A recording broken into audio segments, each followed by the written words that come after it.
Geneviève Fontaine, je suis agrégée de sciences économiques et sociales et aujourd'hui j'anime le centre de recherche appliquée qui est en plein cœur de la dynamique collective des acteurs de l'économie sociale et solidaire de la SCIC, Société coopérative d'intérêt collectif Tetris.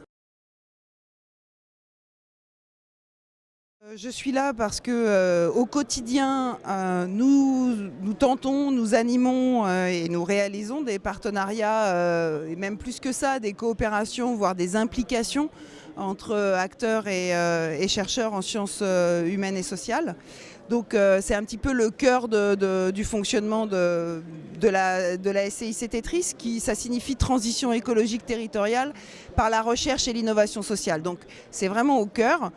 Et sur ce salon, je suis venue à la rencontre d'un tas de chercheurs. Donc moi, je suis plutôt dans la dynamique inverse au départ, c'est-à-dire des acteurs qui se posent des questions, qui ont besoin de réflexivité et qui cherchent un moyen d'aller vers des chercheurs pour les aider à répondre à certaines questions ou à lever des freins. Et là, je suis venue voir l'énorme énergie et créativité et que je découvre avec vraiment beaucoup de plaisir qu'il y a dans l'autre sens.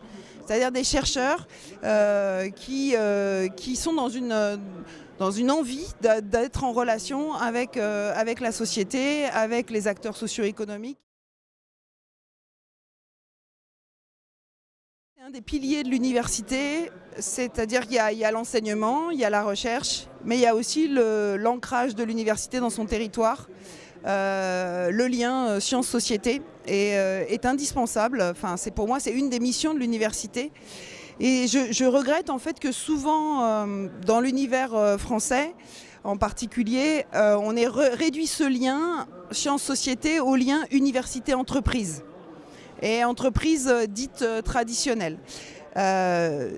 Donc il y a un tas de dynamiques qui se font, mais qui se font un peu à la marge du système académique, à la marge du système économique, avec des acteurs, par exemple, que moi je représente ici, qui sont des acteurs de l'économie sociale et solidaire, des associations, des coopératives, des structures qui sont souvent plutôt TPE, PME que grosses entreprises, et qui sont des viviers de créativité et de liens acteurs-chercheurs, mais sans qu'il y ait ni la reconnaissance, ni la visibilité qui soit donnée sur ça. Donc ça demande aux chercheurs de faire énormément d'efforts et parfois d'être à la limite de ce que l'académie leur demande et des exigences académiques en termes de publication, de temps de recherche à passer sur le terrain, etc.